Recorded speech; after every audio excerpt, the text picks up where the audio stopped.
Hello मित्रांनो, last व्हिडिओमध्ये आपण बघितलं होतं 3.4 च्या एक्सरसाइज घेतली होती. त्याच्यामधले पहिले आपण 4 सोडवले होते.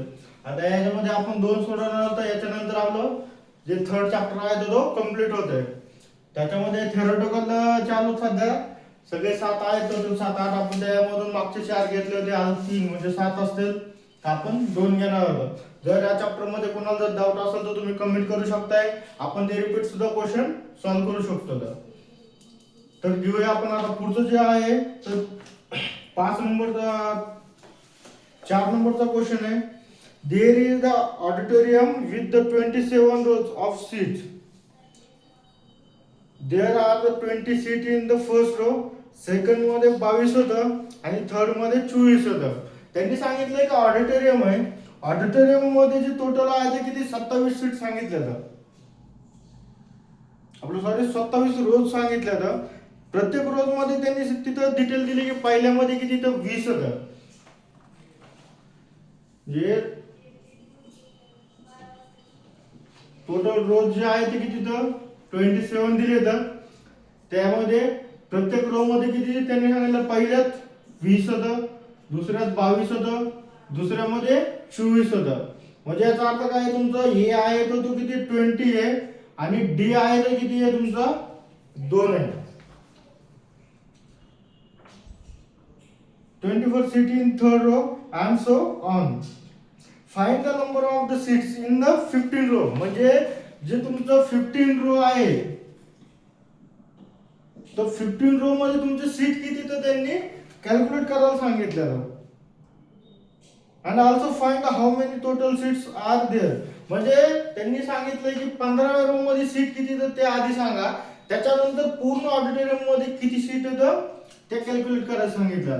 चला आपण बघू आता टीएन काढू. जे आपल्याला पहिलं किती 15व्या मध्ये चेक करायचं होतं त्यामुळे आपण त्याचा फॉर्म्युला करू. तर a + n - 1 * d म्हणजे t15 = a किती आपला 20a + 15 - 1 * 2 म्हणजे 20 + 14 दुनी 28 म्हणजे 20 आणि 28 किती होते तर 48.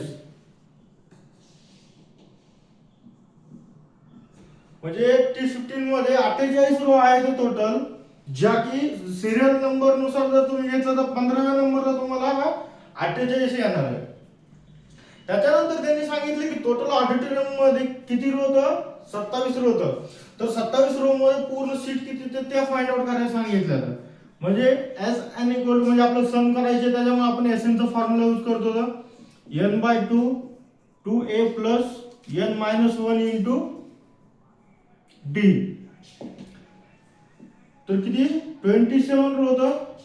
27/2 * 2 * 20 + 27 - 1 * 2 म्हणजे 27/2 20 दुनी 40 + 26 दुनी 52. 27 मधून गेला 26 * 2 52. 27/2 * 40 आणि 40 40 80 90 2 92 म्हणजे 52 आणि 40 किती होतं तर 92. बे 92 म्हणजे किती आहे 46 चा दुप्पट येत आहे. म्हणजे तुम्हाला 27 * 46 करावं लागेल. तर ज्यावेळेस 46/27 घेतले 36 साधून 42 2 आले 4 728 आणि 4 32 प्लस 6 दुनी 12 4 दुनी 8 आणि 9 2 4 9 3 12 म्हणजे टोटल जे आहे तुमचे सीट किती येणार ऑडिटोरियम मध्ये 1242. त्या टोटल तुमच्या शीट्स. तर तुम्हाला डबल एकदा मी रिपीट क्वेश्चन सांगतो. त्यांनी काय सांगितलं होतं की एक ऑडिटोरियम आहे. ऑडिटोरियम मध्ये 27 रोज आहेत. प्रत्येक रोज मध्ये त्यांनी सांगितले की 2-2 नी व्हॅरी होते. जसं की पहिल्या रोज मध्ये कसं आहे 20 सीट सांगितलं होतं, सेकंड मध्ये 22 होतं, थर्ड मध्ये 24 होतं, फोर्थ मध्ये 26 असेल, 28 असेल. अशा त्यांनी सांगितलं होतं की सुरुवातीला 15व्या रो मध्ये किती सीट त्या फाइंड आउट करायला सांगितलं. तर मग आपण काय केलं टीएन चा फॉर्म्युला यूज करून 15व्या शीट मध्ये काढला. कारण त्यांनी एकाच ह्याच्या सांगितल्या होत्या, तर टोटल सांगितल्या होत्या, नंतर त्यांनी टोटल काढायला सांगितल्या होत्या. टोटल केल्यानंतर किती ऑडिटोरियम मध्ये रोज होत 27.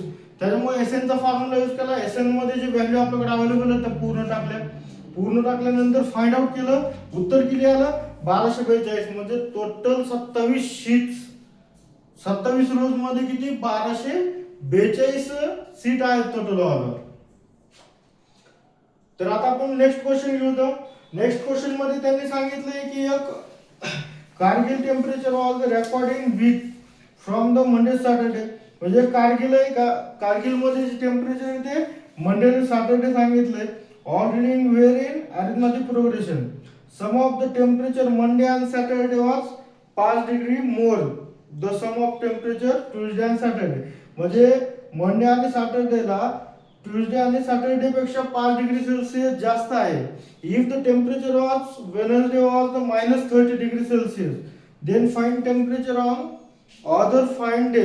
म्हणजे हा जो प्रॉब्लेम आहे हा थोडा वेगळा आहे. त्याच्यामध्ये त्यांनी काय सांगितलं, तुमचं ट्यूजडे आणि मंडेला आपलं मंडे आणि सॅटरडे जे आहे तर ट्यूजडे आणि सॅटरडे पेक्षा जास्त टेम्परेचर आहे आणि वेडनेसडेला तर ते मायनस मध्ये गेलेलं आहे. तर तो जो प्रॉब्लेम आहे त्या याच्यापेक्षा थोडा डिफरंट आहे. त्याच्यामुळे आपण ज्यावेळेस रेग्युलर मध्ये जाणार होतं तर रेग्युलर लेक्चर घेताना आपण काय करू, त्याला तुम्हाला मी एक्सप्लेन करून सांगतो, कारण याच्यामध्ये थोडं ते वेगळं आहे. आपण काय करू आता नेक्स्ट प्रॉब्लेम वर घेऊ तो, आणि तो जी प्रॉब्लेम आहे आपण तो रेग्युलर ज्यावेळेस आपण चालू करतो ना तर त्यावेळेस तो घेऊन टाकू.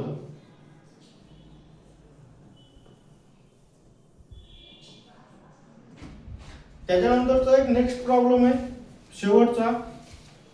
One world environment day tree plantation programme was the arrange on land which is the triangular shape. म्हणजे त्यांनी काय केलंय की एक एन्व्हायरमेंट डे दिवशी एक ट्रायंगुलर शेप मध्ये, हा झाला तुमचा ट्रायंगुलर, तर त्यामध्ये ट्री प्लांटेशन करायचं सांगितलेलं आहे. आता तो कसा अरेंज केला ते आपण पुढे बघूया. Which is the triangular in shape? The tree are planted such that in first row there is the one tree. म्हणजे त्यांनी पहिल्या ह्याच्यामध्ये एक ट्री सांगितले. In second row there are the two trees. In third row 3 trees and also find the number of trees 25. म्हणजे त्यांनी सांगितले की पहिल्या ह्याच्यामध्ये एक आहे, दुसऱ्यामध्ये त्यांनी 2 दिले तर, तिसऱ्यामध्ये 3 दिले तर, तसंच सेम चौथ्यामध्ये 4 येणार होतं. मग आता ह्याच्यामध्ये आपल्याला काय सांगितलेलं आहे, a इक्वल टू पहिलं किती आहे 1, d इक्वल टू त्याचा डिफरन्स किती आहे 1. टोटल किती तर 25 रोज होतं. तर 25 रो मध्ये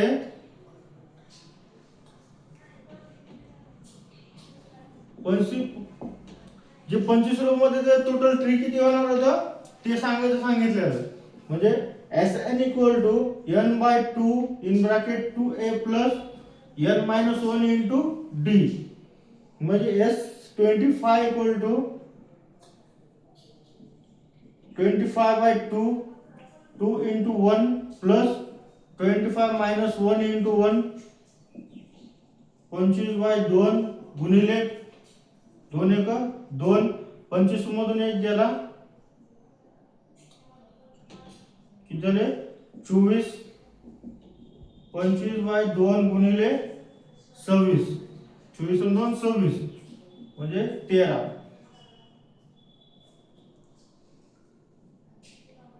25 गुणिले 13 5 त्रिक 15 3 दुनी 6 आणि 25 म्हणजे 5 7 5 12 325. म्हणजे टोटल जर तुम्ही बघायला गेलं तर 325 झाड त्यांनी टोटल 25 रोज मध्ये लावलेले आहेत. जसे की ते 1 2 3 जे आहेत तर हे 25 रोज त्यांनी दिलेले आहेत टोटल. इथून बघू तर इथं जे आहे टोटल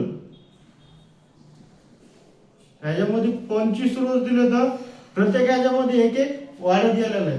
तर टोटल जे आहे ते किती तर 325 ट्रीज लावलेले आहेत. तर अशा प्रकारे आपलं जे आहे तर अरिथमेटिक प्रोग्रेशनचे चॅप्टर आहे तो पूर्ण इथं संपलेला आहे. नेक्स्ट जे आहे आपला तो काय फायनान्शियल आहे तर तो आपण नेक्स्ट व्हिडिओ मध्ये घेऊया. जर चॅप्टर मध्ये तुम्हाला कुठं जर इश्यू वाटला असेल, प्रॉब्लेम असेल तर तो तुम्ही कमेंट करू शकताय. जर चॅनलला लाईक केलं असेल लाईक करा, सबस्क्राईब करा आणि तुमच्या मित्रांना पण शेअर करा. थँक्यू.